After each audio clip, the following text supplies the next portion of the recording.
Hi guys and welcome to Premier League Week 16, and we start with the lunchtime kick-off tomorrow at 12:30, which is Everton versus Chelsea. Obviously Everton sacking Marco Silva yesterday, I think it was, or it might have even been this morning. So obviously they're really low on confidence. Chelsea are doing really well at the moment. Okay, now they lost to West Ham last weekend, but they bounced themselves back and beat Aston Villa 2-1. And I think this is going to be a walk in the park for Chelsea as well this weekend. So I'm going to go Everton 1, Chelsea 3. On to the 3 o'clock kickoffs. We have Bournemouth versus the champions Liverpool, because they are, let's be honest. And again, no problems for Liverpool here. Bournemouth 0, Liverpool 2. Tottenham versus Burnley. Obviously Jose Mourinho losing his first return game back at Old Trafford. With Tottenham against Manchester United 2-1 in the end. So I think they'll want to bounce back, and not saying it's an easy fixture, but being at home you'd expect them to beat Burnley. So I'm going to go Tottenham 2, Burnley 0. We then have Watford versus Crystal Palace. Again, Watford, they've not had the best of seasons, have they? Let's be honest.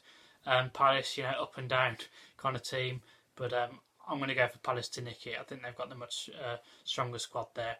So I'm going to go Watford 0, Crystal Palace 1.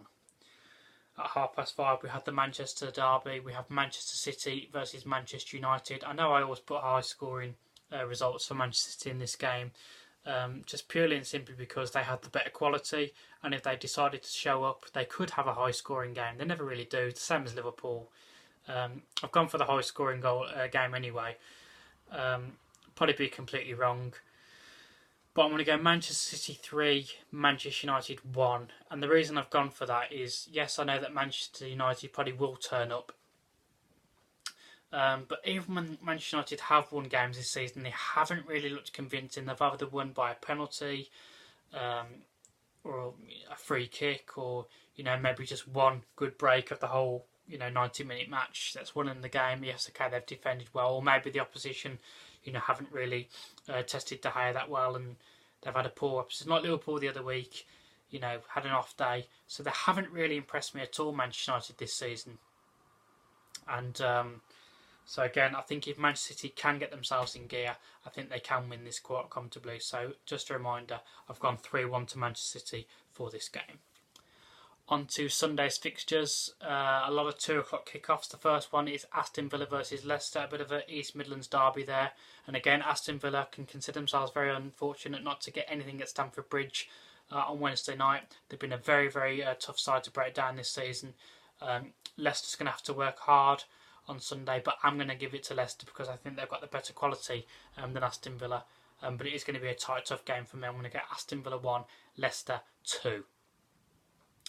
The next 2 o'clock game is Newcastle versus Southampton. Again, I think Newcastle have got the better quality than Southampton, and they are at home.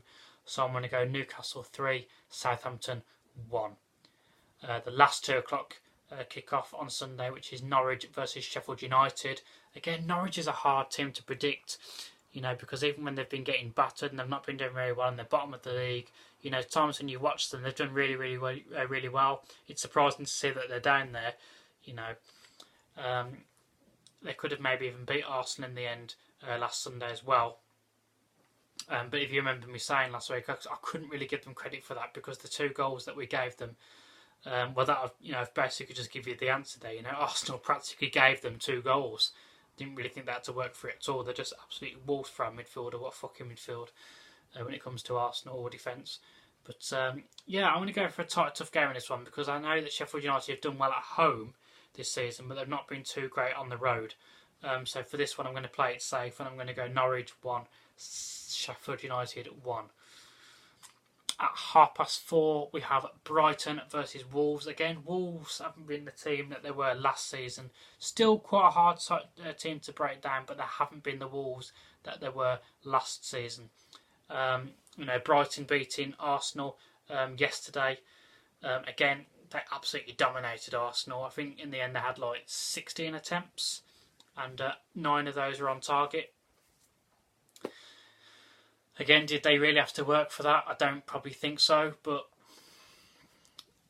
So Wolves is going to be a different, different kind of challenge for Brighton. I know they're high in confidence, beating Arsenal at this moment in time. But I'm going to play it safe. I'm going to go Brighton 1, Wolves 1. And then for the Monday night football, we have at 8 o'clock West Ham versus Arsenal. Again, I'm not going to go into Arsenal because I'm bored of saying the same thing every single week. West Ham are not a great side, but I still think the way Arsenal are at the moment, they haven't won a game since October the 6th. I think West Ham are going to win this quite comfortably, and it absolutely kills me to say this. West Ham 3, Arsenal 1, and I think by Monday evening, after we have lost to West Ham, I think Arsenal will find themselves 17th, 18th in the title with 16 games gone. That really, really, really does worry me to say that. And who knows? I think I even tweeted yesterday that Arsenal could become the next Leeds United. We all banter about Manchester United. We all banter about how shit Chelsea did, under his last season with Jose Mourinho. But times they weren't never as bad as this, and times are really hard for Arsenal. And I just can't see it changing anytime soon. You look at the next 7 fixtures that Arsenal have got, and you sit there and you think they ain't winning any of them. They'll be lucky to get maybe 2 draws out of that. And it's just really, really, really depressing to say that.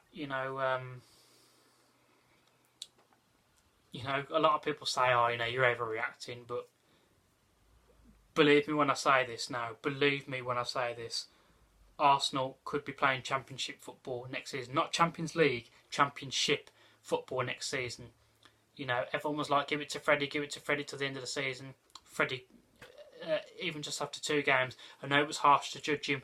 After just 1 training session against Norwich, but that's twice now he's put in exactly the same formation as Unai Emery has within the last 18 months, and things are just not improving. So I'm really, really, really worried as an Arsenal fan at this moment in time, and basically as an Arsenal fan, it's not a very nice Christmas to look forward to. So there we have it. That's my predictions for this weekend, guys, and I will see you next week for next week's predictions. I don't think there's any midweek action, so I'll see you next weekend. Thank you for watching, guys.